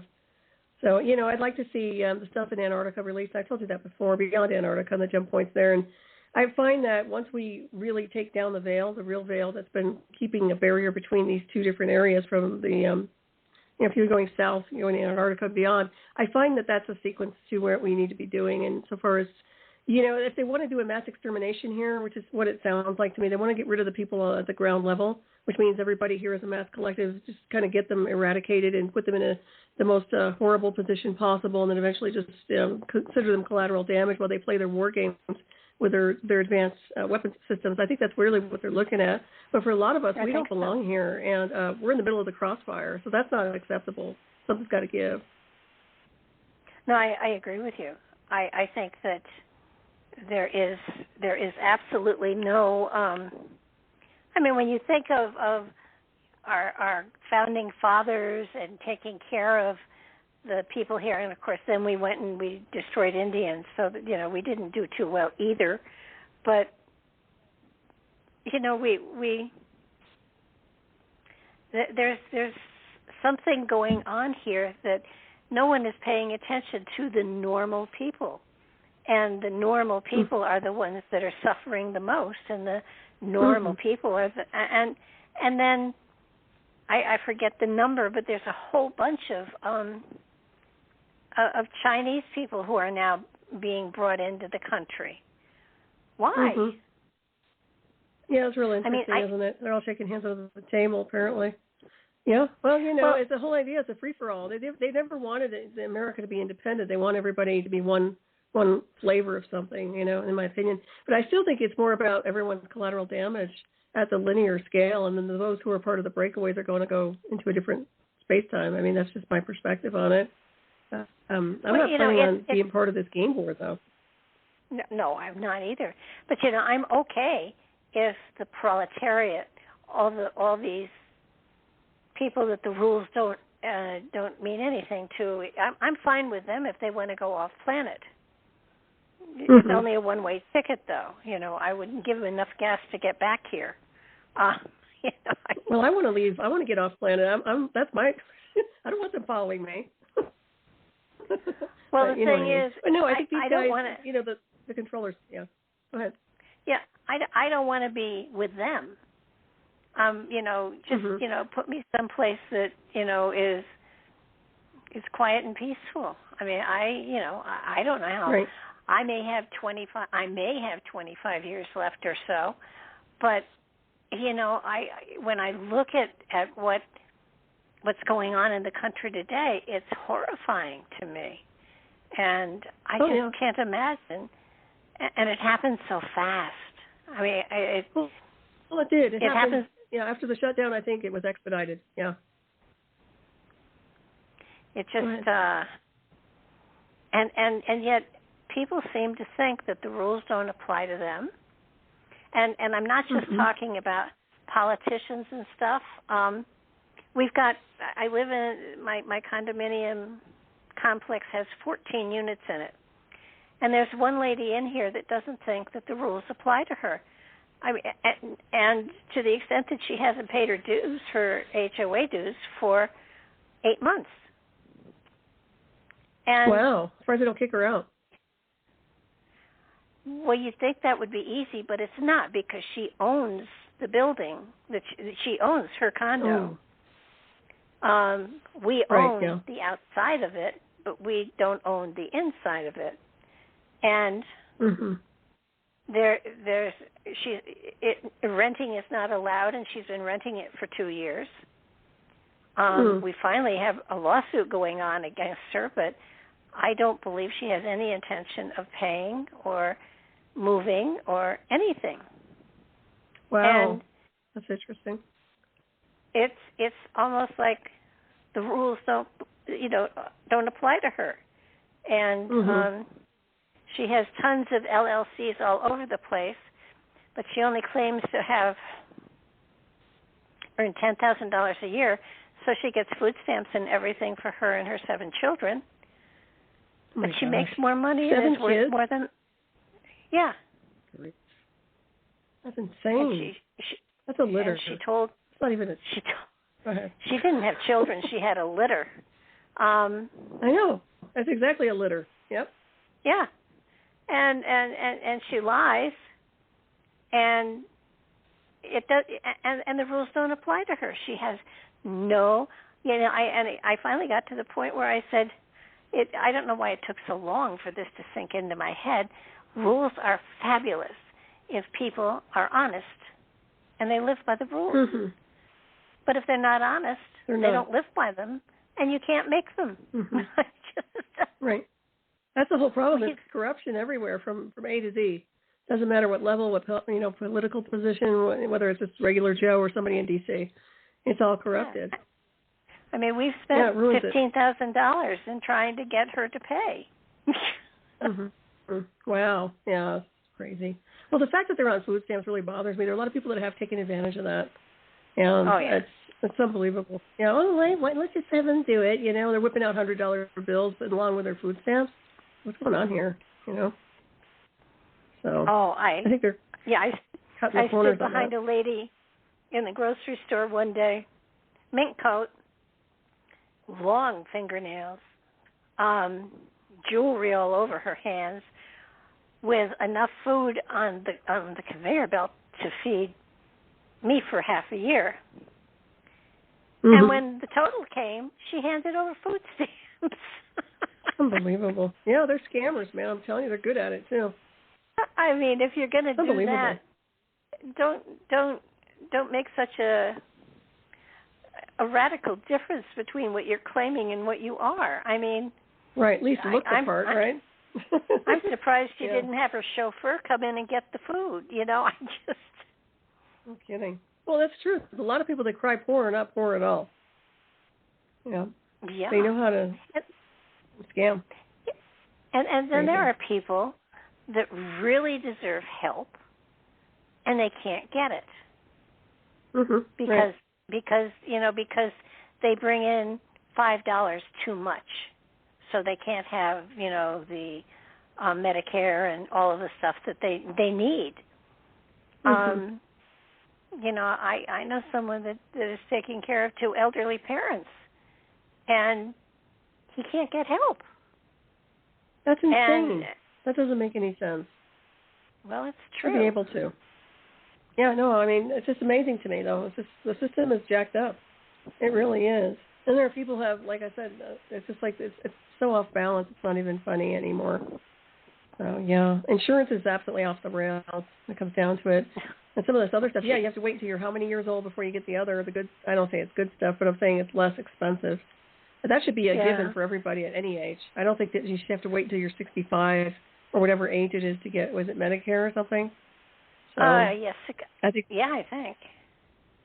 they should be able to get it at any age. I think that's BS, quite honestly. That should change. And what about what happened in France? They raised the limit for retirement?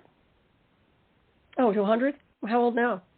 Work until you're free. Work until you're free, Dachau. Just call it Dachau Paris. That's crazy. Oh, wow. How old is it? I mean, how many years old is it? I don't know, but they had riots because of it.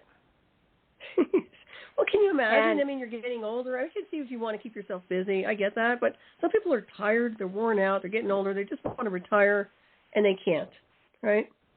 That's sickening to me. That's a death camp, okay? That's a death camp. Work until you're free, and that was the motto. And that's why I say Dachau, because that's what they was. Work until you're free. Well, what do you think people have been doing? And everything's a concentration camp right now. You work until you're free. You work until you're free. You don't have to be in a concentration camp. You are a concentration camp. Sorry, it's true. Well, it's. I was forced into retirement in my 40s, but that's all right. I don't think I have ever worked harder in my life since I retired. Is that right? No. Oh my goodness, I've been working, doing the metaphysical work, and everything connected with that. Yeah, I mean, the radio shows and reading a book a week, and then writing books, and then Mark turned out to be the best bookie ever. He booked me into 21 shows to interview for the book. Wonderful. Yeah, but when you do 4 a week or 5 a week, it gets tiring. Oh, I know.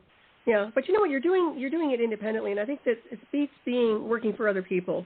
Having to show up in an office for somebody you really don't like and being around people you really don't like just to put up with it for a paycheck is really in my opinion, is a bad idea. I believe in entrepreneurs, and it's really rough. Oh, yeah. So even if you're retired, you're doing everything, but you're at your own pace. I mean, even if you're busy, you're working for yourself versus having to go in and sit there and hang out with a boss. So I think that's that's a perk. No, I taught school for 25 years, so I did the day-to-day grind. But it just, but I think you're right. If it's for yourself, it's work and you're still tired. But it's something that fuels you on another level, not necessarily monetary, because I don't get paid for any of this stuff, but it still makes me feel richer because the only person that benefits is me, and of course whoever does the show with me and stuff like that. But it used to be when I started doing the interviews, gosh, I don't know how many years ago that was, but let's say, let's say 10 years. When I started doing interviews on the show, for authors that had written books, at that time, I would, talk to an author and ask them to do an interview, and he'd say, I'd love to, but how much is it going to cost me? They used to pay you. They used to pay you to be on your show. Good grief! Yeah. Now if that had fit, I've never done that. Had kept going. Well, no, I didn't either. I said, that's like bribing people. I'll give you $50 if you come on my show. No, it's the other way around. Everybody be broke. Please let me be on your show so the world can hear about my book. And they were doing it. They were paying, I don't know, $20, $25, whatever it was. That's ridiculous. I would never pay anybody to be on my show. As it is, you're giving them free advertising, and that's what I've always said. And you're getting a big audience. A lot of the time you get a good audience. And plus there's replays, there's archives. The promotion alone, to put the promotion together, and you know this, it's free promotion. It's free publicity, for crying out loud. You shouldn't be paying anybody to be on a show. They should be honored to be on the show, and I know that's the case, but it is interesting that they would do that. Yeah, they really thought they had to pay to be on the show, and I thought it was a great idea at the time. I mean, I never charged anyone. But good. It has changed, and so happily they do it for free, and I do it for free, and it works out for everybody. But I wish there were. I know for a while there, authors stopped really wanting to do the podcast because they said, they really weren't selling books through the podcasts. And I'd love to know how they figure out if they are. I mean, do you have any way of telling if you have sales that were due to podcasts? Yeah. I can't tell, quite honestly. I never really thought about it, but I can get my information from Amazon, and they send me information. They give you a percentage of how much you sell per month, and then eventually at the end of the year, with all your taxes and this, that, and the other. But it's never been a whole lot of money, so I'm not sure how that works. I think that people who are on like Coast to Coast or something can get a big pull when it comes down to publicity, and I think they might be able to get a lot of good book sales. But I've even heard on that level that they really don't get the sales they used to be able to get, because I think the listeners dropped on that. No offense to Coast to Coast, but it's not what it used to be. So once again, I don't like the listeners as much as it used to be. A lot of the books are offered free too. You get free downloads of the books. So Kindle. I don't know if it's free or not, but a lot of them are. But you know what? You put it out there because you want to. I think most authors do.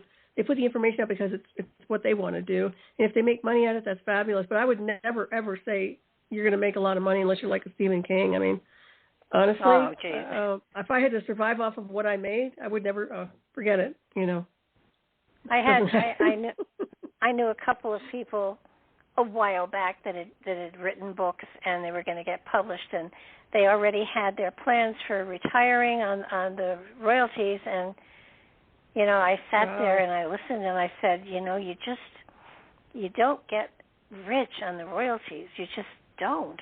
And they looked at me like and when my cards came out originally, I think they sold for $29, and of that I got 20 cents.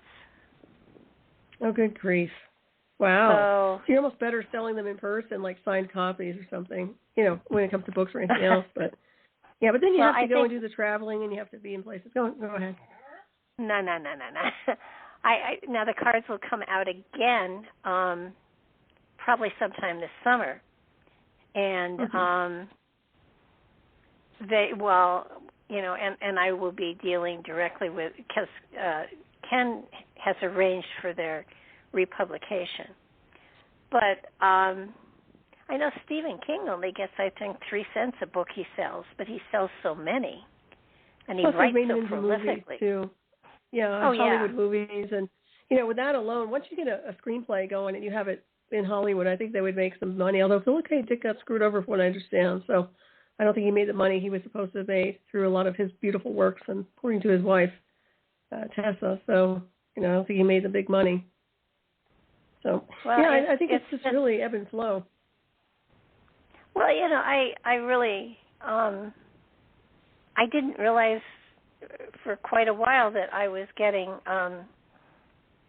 royalties from Kindle and stuff on Patrick's books and my book. There would be $2.53, or there would little pieces of money, not huge. When Patrick published his books originally.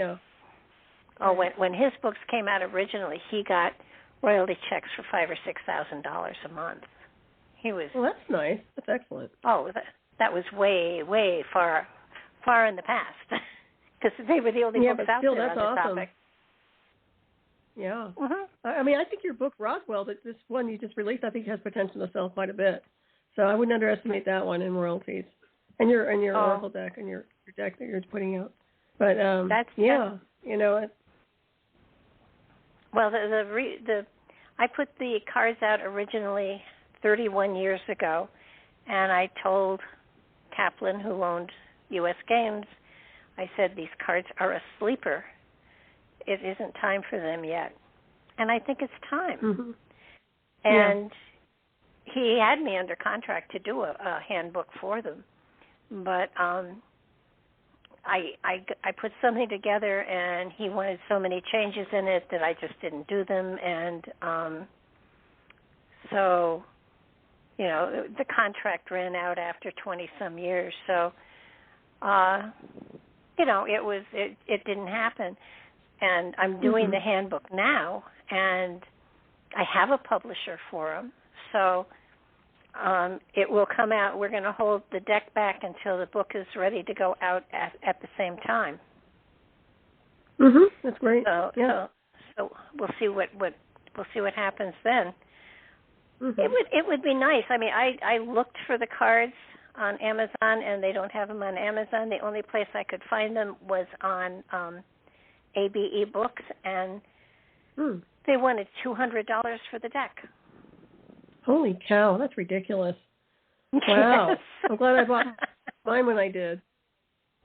Well, you'll have to get That's a lot. You'll have to get one of the new decks too, because I will make sure you get one.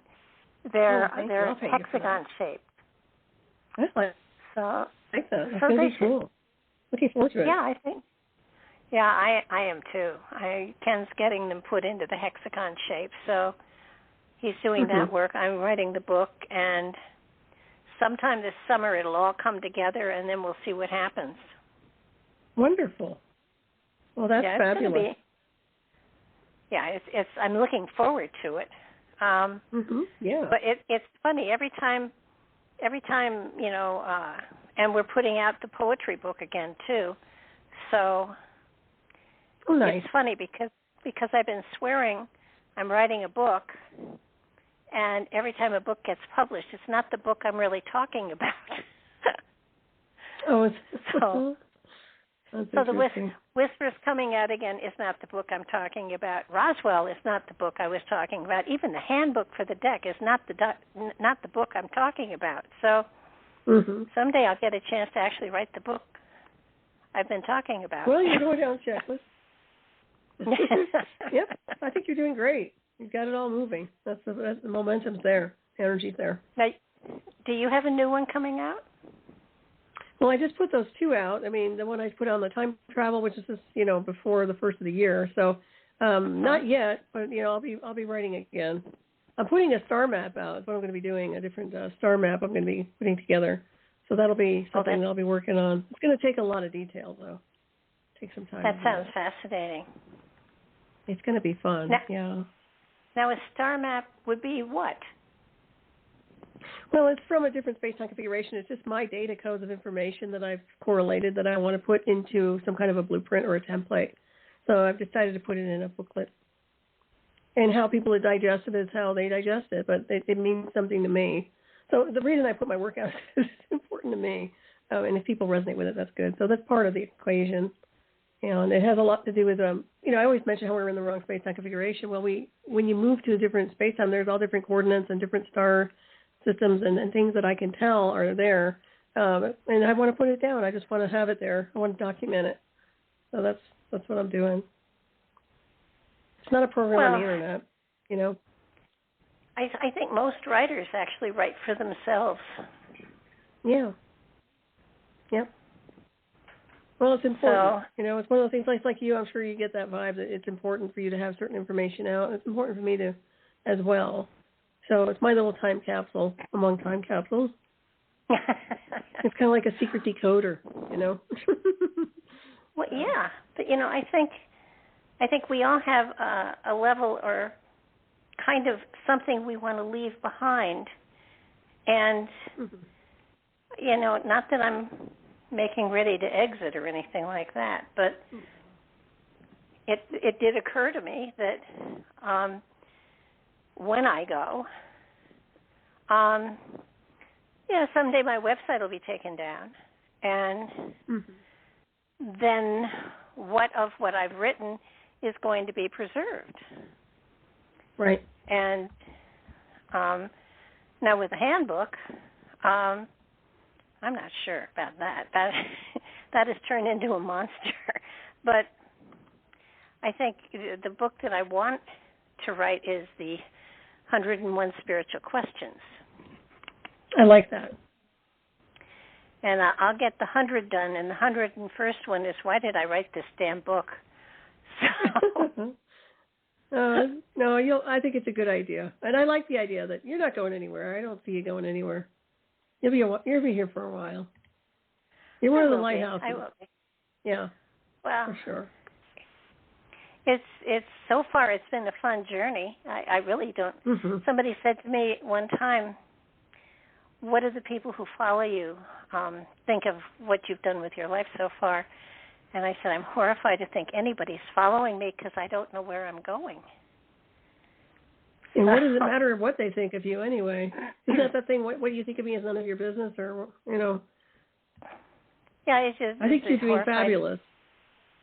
Well, it horrifies me to think that anybody's following me. Now, if they pay attention to what I write, and to the authors that I have on the show, and to talks like you and I are having tonight, if they pay attention to that and get something from it, that's fabulous.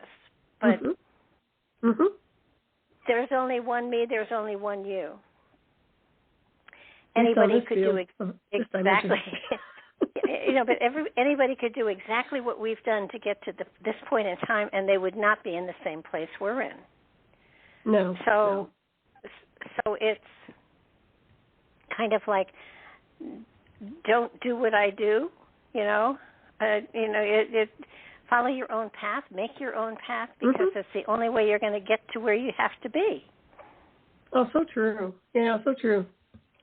I think people do eventually, but it's nice to be able, you have so many wonderful interviews at this network, so many people, so many great guests. I mean, I know I've taken a few from you, and of course I've interviewed you as well. And I think that that's important because people do get to hear some wonderful shows. I mean, really good shows, and that helps them on their journey. Oh, yeah. No, yes. I think that some of the people we've had on that I thought were, it's really funny. I tell Mark all the time, if I absolutely love a show and think it's the best show I've ever done, it doesn't archive well at all. And yet if there's a show that, that I wasn't too terribly impressed with, it's in the thousands. So, I'm the kiss of death. If I like a show, it's not going anywhere. but But but you're right. I mean, I think we have over 700 shows that we've put up so far, and right. I said to Mark the other day, I think we should really go through all the shows that we've done and categorize them so that we can show people how extremely varied the shows are. I mean, they're not just on one topic. They go, you know, from UFOs to unicorns and everything in between. We've hit just about every topic there is, except politics. Oh, don't go there. It's too toxic. I mean, we talk religion, but we don't talk politics. And and I wouldn't bother with it. Honestly. Well, no, and you know, I think there are so many people that have so much to share and so much to say, and schools just aren't doing their job anymore. I mean, at all. Right. Yeah. And yeah, it's like the Alexandrian archives. I mean, you know, seriously, it's like knowledge is gnosis. You have to go look for it. You're never going to find it in mainstream education. That goes for colleges. Even these really nice so-called elite colleges are nothing. It's a club, basically. Get you more money, but that's it. Well, yeah, and that's what gets me. It's kind of like, you look at, I mean, I have one grandchild in college and one who's looking at colleges, and I'm thinking, I know they're going to spend $100,000 easy a year on these kids for colleges, and it will get them a better paycheck at some point in time, maybe. But what have they learned? They haven't learned anything. And when I think of, I did the 4 years in college and I did 2 master's degrees, and nothing I learned in any of those places prepared me for doing what I'm doing today, or gave me anything. Nothing that I learned in college, nothing has helped me to build a better life or a greater philosophy or reaching, I mean, nothing. And it was just such a waste of money, and yet I wouldn't be where I am today if I hadn't had what I had. So, you know, it's stepping stone. Yeah. It's pathetic. I think the only thing in high school I learned was I took mechanical drawing, architectural design, and what I learned in those 2 classes in high school enabled me to paint the mandalas that became the cosmic deck. Very cool. And the only reason I took those 2 classes was because that's where the boys were. Oh, that's funny. I was the only girl there. That's great. I learned how to use a compass and a ruler, you know, and that's where it all came from. But when you look at you know, people today, my son, well, he went to law school and he's a lawyer, so I guess that paid off for him. But as far as the 4 years of college, not so much. It just gave him the foundation to go into law school. He had to have 4 years of college before he could go into law school. Right, yeah, that's the whole idea. That's kind of like a club thing. It really is. It's a piece of paper that gets you into another area so you can make some money. But definitely when there's a bigger scenery and a multiverse, the world is a very different place when you look at it from a different, you know, configuration of your mind. And it's not what it's cracked up to be with the linear educations at all. So people are in for a shock, and I think that's why they live in their little worlds and they stay in that little linear realm where it's safe. It's a safe space for them, and they don't want to navigate in between, you know, timelines or anything else, or go into a different state of consciousness to expand because it's safe where they're at. But it's also a facade to some degree. Well, look what's happened, you know, because of the shutdown. We finally have numbers out there proving how far behind our children are in reading and arithmetic. And, you know, both of those aspects parents could teach their children. Sure. Don't you remember flashcards, for crying out loud? I know you do. You're a teacher. Oh, yeah. Remember those? But I mean, come on. You can have those at home. My son we used to play, the sound game as far as the letters and what they sounded like. He was reading at, I think, 4. Yep. He was, before he went to school, he could read because that's what we did. We played with letters and numbers and So I think that I was reading at 4 years old too. Yeah, I was walking around reading adult books. I think the greatest before I even showed up. One of the greatest, not the greatest, but well, no, maybe it is one of the greatest. One of the greatest gifts you can give your child is a joy of reading, because it opens worlds to them. And I guess I have to take back, I didn't learn anything in school. I read voraciously. I love reading. Mm-hmm. I just, that's awesome. If it's a 500 or 600 page book, I salivate because I know it'll keep me going for a couple of days. Mm-hmm. And so, the joy of reading, the love of reading is something that I think, if you can instill that in your child, that you've opened worlds to them, they're going to be able to learn whatever they're going to be able to learn whatever they need to learn. They'll be able to teach themselves, and it's. And I would take away cell phones from every child. Mm-hmm. They don't need a cell phone. No, they don't. We used to have beepers. I could see for emergency or something, but no, they don't need them. No, and they spend so much time on them, and I have to admit I do too. I don't spend much time on mine at all. Well, mine beeps at me every time there's a message or something, and oh no, it'll drive me up the wall. No, I now leave it under a pillow. I figure I will check it in the morning and at evening, and that's it. And if anything, crucial has happened, somebody can pick up the phone. Right. But, the real telephone line. Yeah. It's just that when I think of what I know, and sooner or later they're going to want to put implants into us, and I'm old enough to say, nope, I'm not doing that. Well, I've already been interconnected with stuff, so. Yeah, I really, their version of AT&T in your head probably isn't the best solution to the equation, yeah. No. When you think about it. I mean, the earbuds are bad enough. But I look at the technology that's coming out, and I'm thinking we're just nanometers away from the chip inside of us that's going to see. That's all interface. Yeah. I don't think they'll need a chip. They'll just be signal driven anyway. I mean, if they go the route where I've been, there's no chips involved. You don't need chips. I think that's where they're heading. Yeah, definitely. I'm not sure, though, at what point they may have a smaller collective for that. Who knows where they're heading with this crazy on this world right now, but interesting.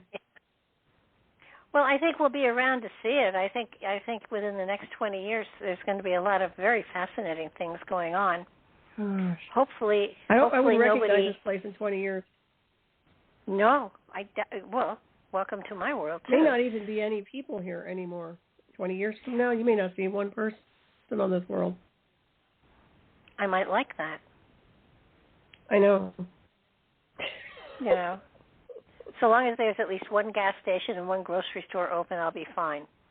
There you go. But you look at, it's kind of like, I'm curious to see where it's going, and I'm fearful of where it's going. But who would have thought it was at this point? 10 years ago, I wouldn't have been able to have predicted 10 years in advance. I know my predictions for this year on the website. A lot of them have happened already. And we're not even halfway through. So it's going to be very interesting to see what happens the second half of the year. We're moving right along too. We're almost at April. Yeah, no, it's going so fast. It feels like time is speeding up, and I don't know if when I was younger, it just felt more lackadaisical, or if my getting older, I'm perceiving it as going faster. I'm not sure which is appropriate, but whichever one it is, it feels like time is going faster. It's frequency more than life plane that's creating that speed, in my opinion. But yeah, I felt a little stagnant this past year, and then it shifted a little bit. I think it has a lot to do with some of the stuff they're doing in the aerial warfare. But yeah, there's definitely some stuff happening, moving energetically. One of the things that came out in the stuff that I was writing for the book was something interesting. It basically said that at the time of the solstices, the energetic shifting is going to be more profound than it ever has been before. So those times of the year, it's going to be a smart idea to be gentle with yourself and kick back a little bit, because the element of being out of balance internally is going to be more extreme, because the energy shift is going to be greater. That makes sense to you? Yeah. After I wrote it, I thought, well, that's an interesting.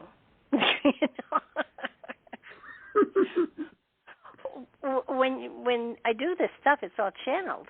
So, I'm reading along as I'm writing it, and every now and then I'll back off and say, well, that's unusual. That's good, though. I like that aspect of. I call it streaming nowadays. I guess it was channeling in the old days. I think we're just streaming data now.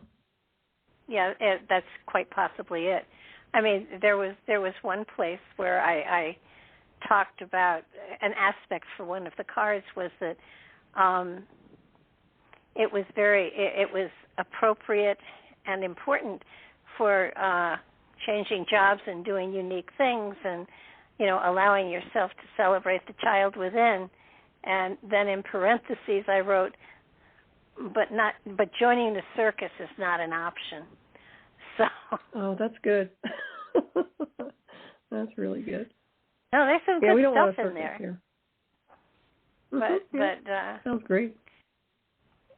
Well, it's fun to a degree, but each card is a lengthy write, and then you get to the next card and you're hitting the same qualities again, but from a different viewpoint. So it has been a challenge. I've put off a couple of readings because I don't want to get people mixed into what I'm writing for the book. So. Right, that makes sense. Oh yeah, but the cool thing about it is, it's stretching me unbelievably. So, to get to do readings after I'm done with it is going to be very interesting, because there's so much more profound stuff that seemed to be more to the fore in my consciousness than they have been before. So, I think that's good. At one point, I was talking about something, and I said, it's all right to reach for the stars. Who knows? You may catch one. Oh, absolutely. That's great. Yeah, I like that. Yeah, I think nice. I think when I send it to you, I think you'll have fun with it. Oh yeah. I hope. Looking forward to it. Oh, I will. Looking forward to that. Yeah. You may not say that when you're done, but I'll let you know. Okay. I'm sure it'll be fine. But back to mummies. Or squirrels, whichever one you want to talk about. Squirrel. Squirrel. No, I just noticed it on the screen that's where we were starting. I think you're right in your saying that the Egyptians may well have been copying something they saw and not know why. Right. Yeah. Because the Apis bulls were mummified as well. Now, why would they do that? I realize that the bulls were sacred.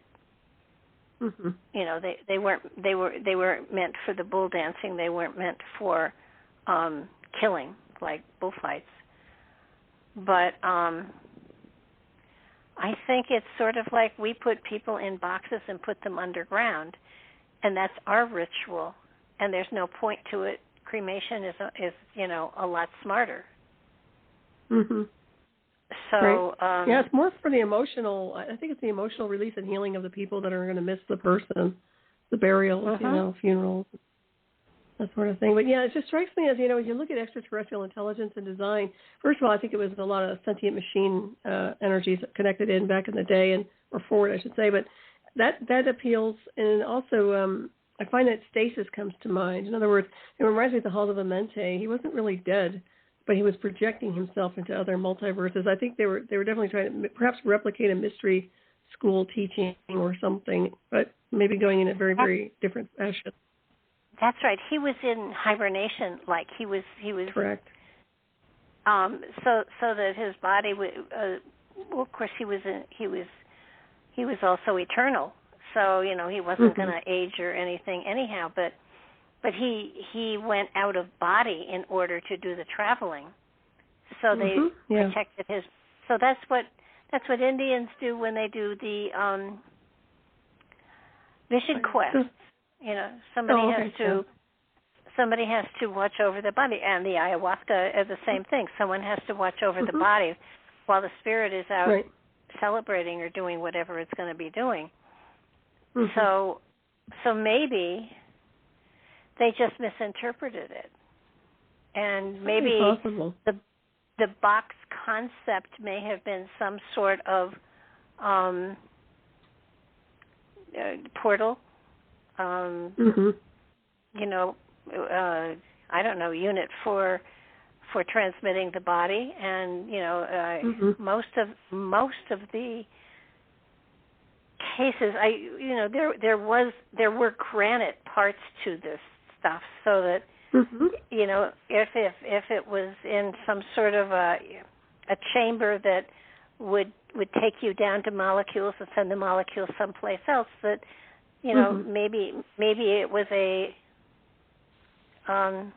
beam of some sort, a way of projecting yourself into another dimension, reality, or whatever.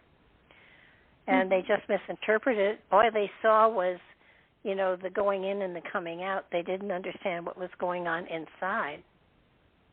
Yes, I agree with that part. Yeah, absolutely. Yeah, that's very interesting. Well, it's kind of like, a whole different perspective. It's kind of like the, is it the Patagonia islands where they made ships that, not ships, but airplanes to, ask the airplanes to come back and bring all of their treasures with them, that they thought that if they made the airships and pretended to worship them, that they would come back, because during the war they built, airstrips on those islands, and and they brought food and all sorts of stuff in, and then they were gone. Maybe it's the same type of thing with the Egyptians, only the Egyptians took it a little further than the other people did. Just recognize our time. Want to give out where your shows are so people know where to find you? Oh, sure. Well, thank you. This has been a wonderful show as always, Barbara, so thank you. I'm at Hyperspace on KCOR, 12 midnight Eastern Time, 9 p.m. Pacific on Fridays, and Raven Stars Witching Hour on Saturdays, 12 midnight Eastern Time, 9 p.m. Pacific.